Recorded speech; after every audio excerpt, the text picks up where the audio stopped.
संत उपकारी होते हैं। संत न होते जगत में जल जाता संसार। संत दयालु होते हैं, संत शांत होते हैं,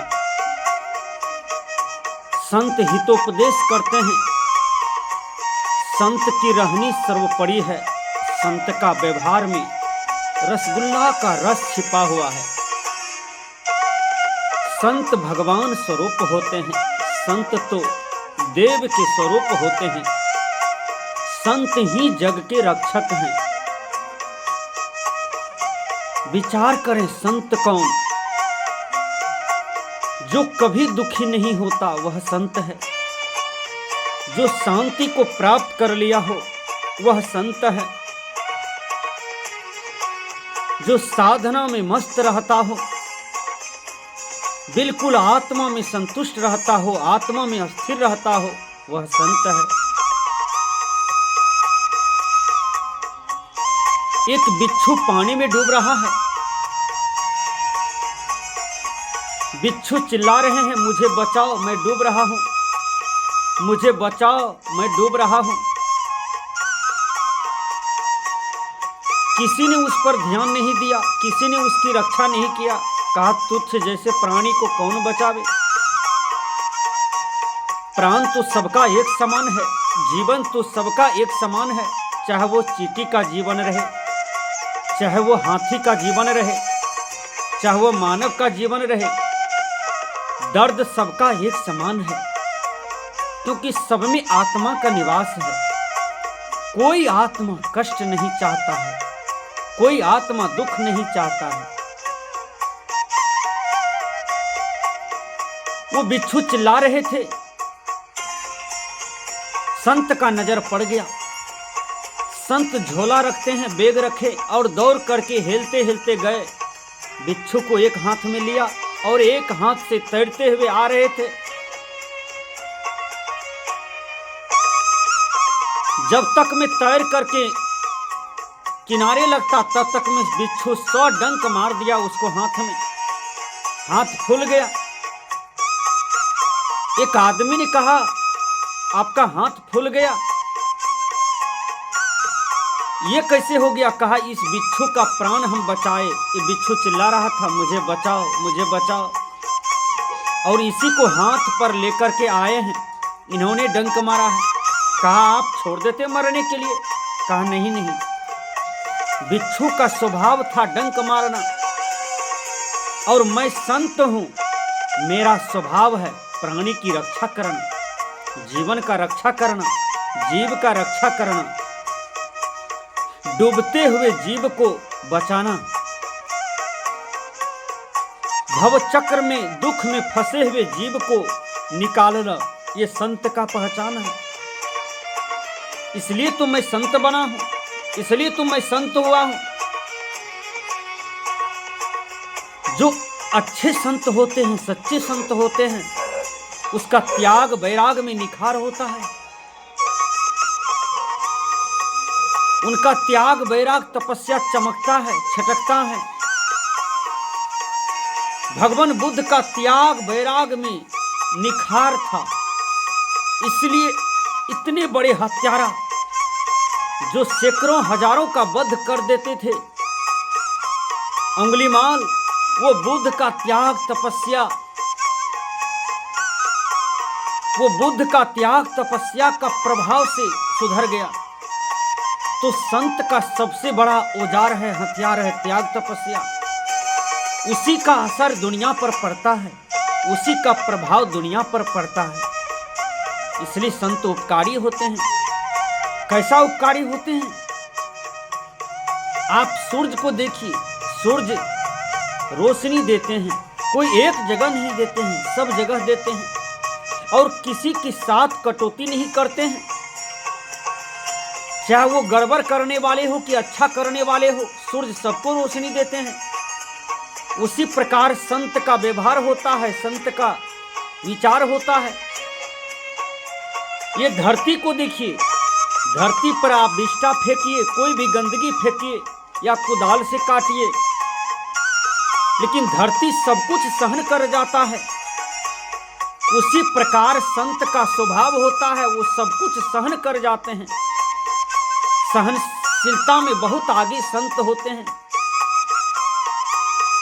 इतिहास के पन्नों को उल्टाइए, कबीर साहब को 52 कसनियां दिए, कबीर साहब सह लिए। भगवान कृष्ण को भी तंग किया गया, तबाह किया गया। भगवान कृष्ण के माता पिता को दुख दिया गया, उनके वंशावली को दुख मिला, लेकिन सब भगवान कृष्ण सह लिए। भगवान राम के जीवन में इतना दुख हुआ, भगवान राम भी सह लिए। एक सत्यवादी को क्या कष्ट नहीं होता है, क्या परेशानी नहीं उठाना पड़ता है। मां सीता के जीवन में इतना दुख हुआ कि आज तक यह सृष्टि में उतना दुख किसी भी नारी के साथ नहीं हुआ। सीता रोती रोती धरती में समा गई, यानी चोला को त्याग दी, नकल को त्याग दी, शरीर को त्याग दी और चले गए संसार को छोड़ करके, रोती रोती चली गई। तो कहने का भाव है संत उपकारी होते हैं। किसी संत ने बहुत अच्छा ही लिखा है, आग जो लगी आकाश में, चुभी चुभी गिरे अंगार, संत न होते जगत में तो जल जाता संसार। यह संसार जल जाता यदि संत न होते तो। संत ही संसार को सुरक्षित रखे हैं। संत के कृपा से, आशीर्वाद से ही संसार कुछ ठंडा है, नहीं तो इतना राग द्वेष, कपट, ईर्ष्या, अहंकार का आग लगा हुआ है मानव समुदाय में कि अपनों अपनों को नहीं पहचानते हैं, अपनों पराये को पहचानते हैं, पराये अपनों को पहचानते हैं। ये भेदभाव में जीवन जी रहा है, अपनों अपनों में बनाव नहीं है, दुराव कटराव में जीवन जी रहे हैं। यदि आज समाज में कुछ भी सामंजस्य है, प्रेम है, वह संत का देन है। संत अपने हितोपदेश से ये मानव समुदाय को ठंडा करके रखते हैं, मानव समुदाय को प्रेम में, स्वर्ग में रखते हैं। विचार कीजिए, इसलिए संत का ऋणी है ये दुनिया, संत का ऋणी है मानव समाज। इसलिए अपने जीवन में संत के विचारों को आगे रखें। कहा जाता है गुरु को माथे राखिए चलिए अज्ञामान, कहीं कबीर ते दास को 3 लोक डर नाही। संत का वचन, गुरु का वचन, सत्य वचन माथे पर ही रखना चाहिए। माथे पर रखने का मतलब यानी अपना विवेक में, अपनी बुद्धि में उसको हमेशा रखना चाहिए, ताकि प्रतिकूल अवस्था में काम आवे। उस समय हम अपनी राह से डिगे नहीं, डगमगाए नहीं। संत वचन, सत्य वचन, गुरु वचन काम देता है। स्वामी शंकराचार्य एक जगह समझाए, श्राव्यम सदा किम गुरुवेद वाक्यम, सदा ध्यान लगाकर सुनने योग क्या चीज है, तो वेद और गुरु का वचन।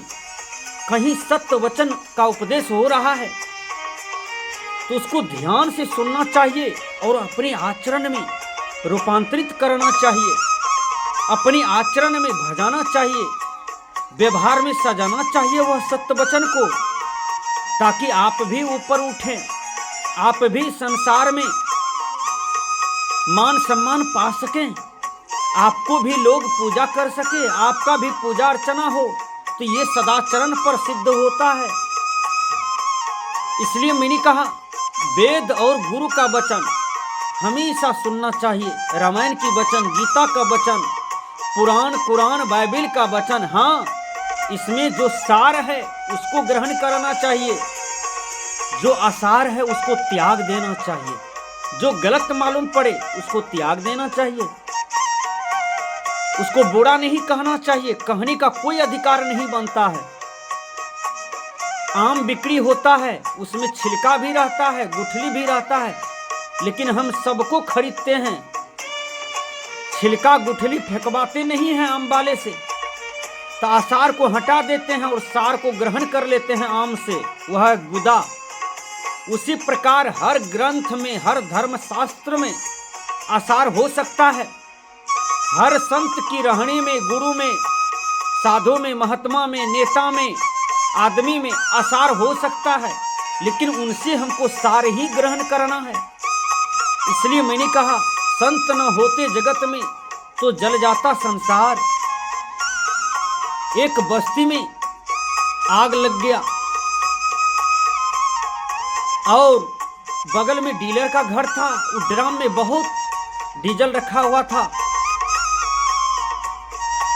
बस्ती में बहुत भयंकर आग लग गया। बाल्टीन से लोग दौड़ रहे थे पानी लेकर के, बाल्टीन लेकर के पानी लेकर दौड़ रहे थे। एक आदमी उसी ड्राम से डीजल ढार ढार के फेंक रहा है।